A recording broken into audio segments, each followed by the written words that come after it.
Carver and I'm the Community Coordinator of Ancoats Dispensary Trust. It's in its third home here.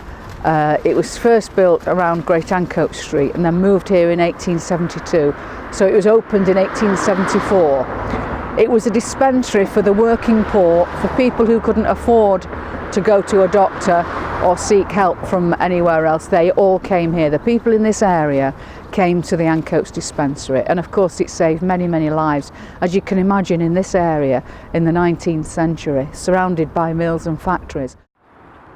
It's apparently the best example of Victorian neo-Gothic architecture that's around.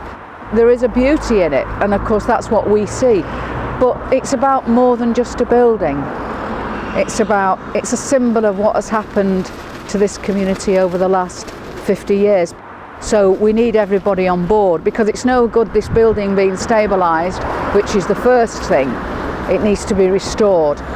And for the future, basically it's for future generations now. We want it to belong to the whole of the community and the new communities that are now living in Ancoats. If this goes, then a whole sense of history is wiped out, and we don't want that, because we want to link the past with the present and move forward into the future, which is really what this exhibition is all about. How can we take this, what's left of this building, and create within it a building fit for the purpose of the 21st, 22nd century.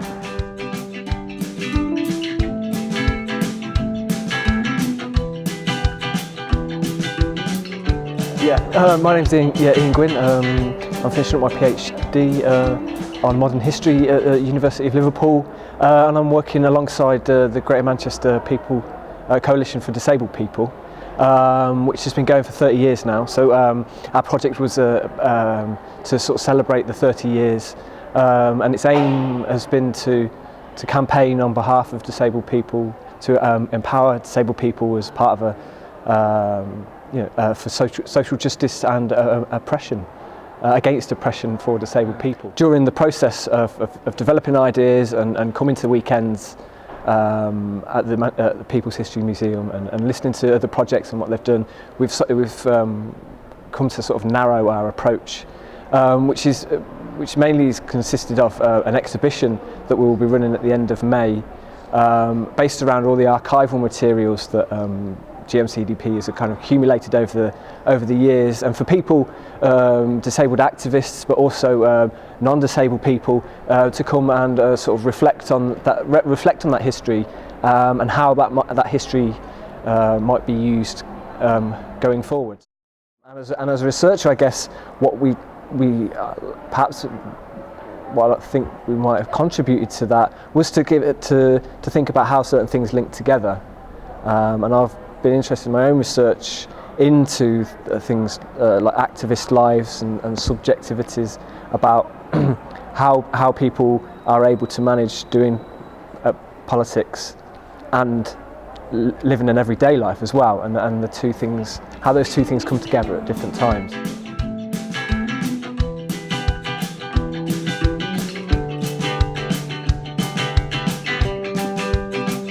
I'm Jackie Burke, and I'm the Regional Development Worker for Greater Manchester District Campaign for Nuclear Disarmament. We've been organising interviews, so talking to people about their past, why they got involved, and sort of trying to bring it up to date as well, talking to younger campaigners as well. So we're going to capture all of that. It's going to be edited, and it's going to be produced as a film. And even though we always feel like it's a movement, the peace movement, it's still there's still sort of quite a small group of people, or a small group of organisations. So it was really good to have not just the students, but also our mentor Fiona, and having their input and their ideas as to what it should look like, what the final product should be, and how we should sort of go through that. That was really useful. And they've been doing some of their interviewing literally in situ, as people have been blockading in front of the gates, and then they've been on demonstrations as well to London. So I think it's been really interesting for them to do that.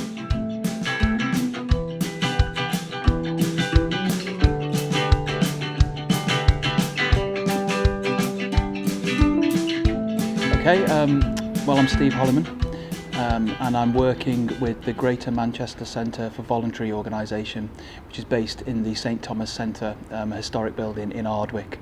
We did a bit of research into the area and found out that Ardwick, particularly the area around Ardwick Green, has got a very rich cultural heritage. So we decided to focus on that. It's an area which has fallen on bad times quite recently. It's got quite a bad reputation, but it hasn't always been that way. It was Britain's first suburb, and it was once actually quite affluent. So we decided to focus on the oral histories of people who lived there in its heyday, and to capture them by inviting them to tea parties and interviewing them and recording them. And then we also decided to try and get people from the local area, particularly school children, to invest in the future history of the area by contributing to a time capsule which we're going to archive in the centre itself.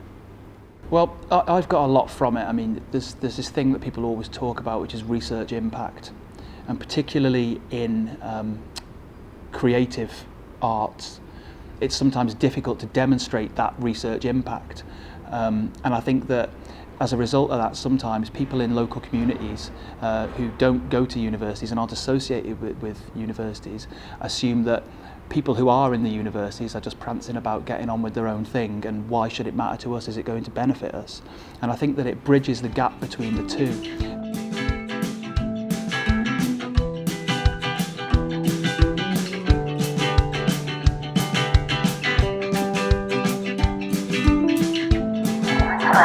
And I've been the programme coordinator at Manchester.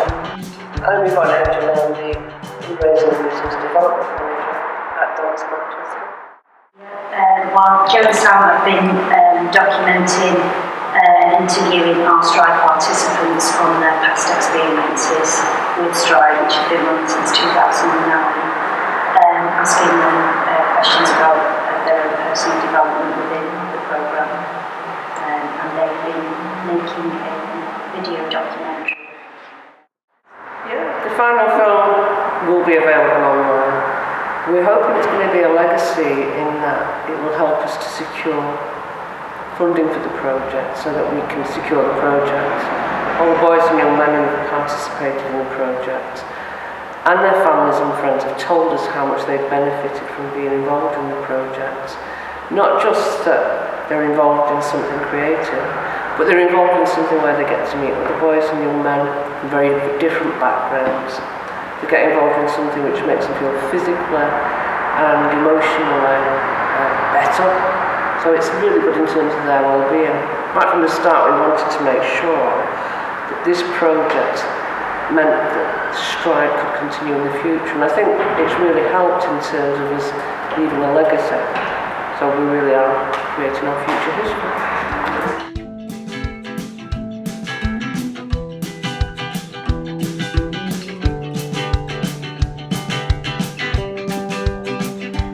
So my name is Tazim Shah, and I'm the chairperson of MC UK, which stands for My Community UK. Basically, we're a charity focusing on the needs of tackling poverty, reducing social isolation of elderly, empowering women and raising aspirations for young people. So our project was called Bollywood in Burnage, and it's about bringing two generations together from the BME community, over 50s Pakistani women living in and around the Burnage area, to find out how they led their lives during the 1980s, what sort of social activities did they do, and what was life like living in the Burnage community, because it has changed tremendously over the last 20-30 years. And we wanted to bring young people into the project because it's intergenerational, for them to interview those ladies. I think it's been fantastic because we've not had the opportunity to work with the university before and with academics. So for us to have two researchers assigned to our charity, it was really good on both fronts. One was the fact that they had the opportunity to come out and see how things work in a community setting, and also to be exposed to different generations of BME community. We are a BME-led organisation, so I think that was a different experience for the researchers. Both Claire and Jen came out and got involved, and we're making a banner which represents the social values, how they've changed between the over 50s Pakistani women and the young people. So looking at different things like how food taste has changed over the years, music, clothing, the way they communicated IT. And so both of them, Jen and Claire, got involved, and they were actually cutting and sewing bits of material to form this mural, and it was great. So they had the opportunity to do that.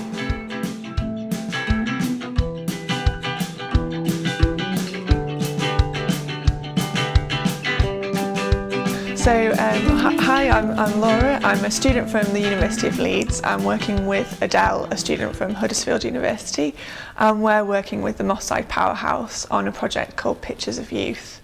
The Powerhouse is a youth centre in the Moss Side area of Manchester, and the Pictures of Youth project is aiming to capture the kind of history and memories of the old Moss Side Youth Centre and the modern Powerhouse, the young people who use it today, why they use it, and kind of thinking about the history of the youth club and the area as well.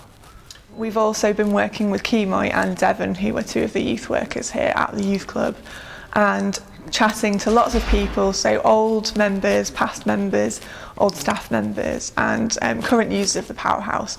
We've been chatting to them and doing some oral history recordings as well to try and capture lots of different memories.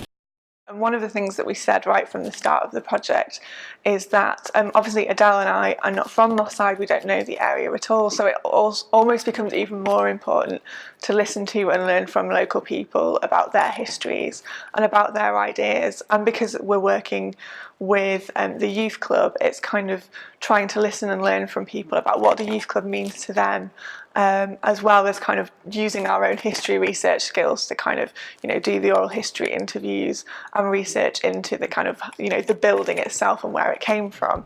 But the real heart of the project is listening to local people and learning from them.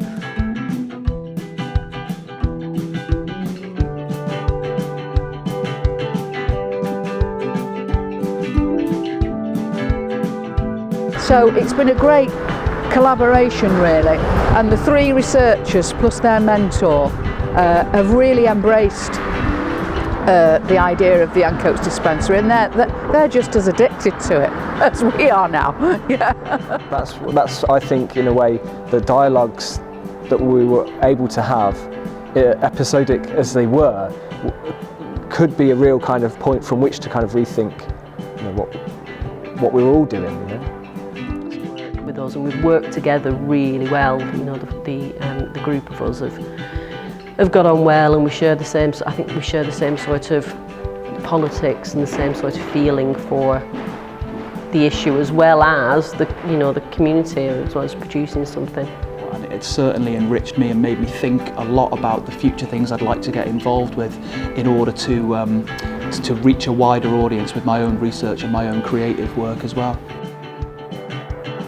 I think projects like this have the potential to make that link, to cross that bridge. I think there's still a long way to go, and there's learning to be done on both sides. But if academic institutions and academics are going to be successful and make their work relevant to modern day society, then they must engage with the community at large and find ways to do that.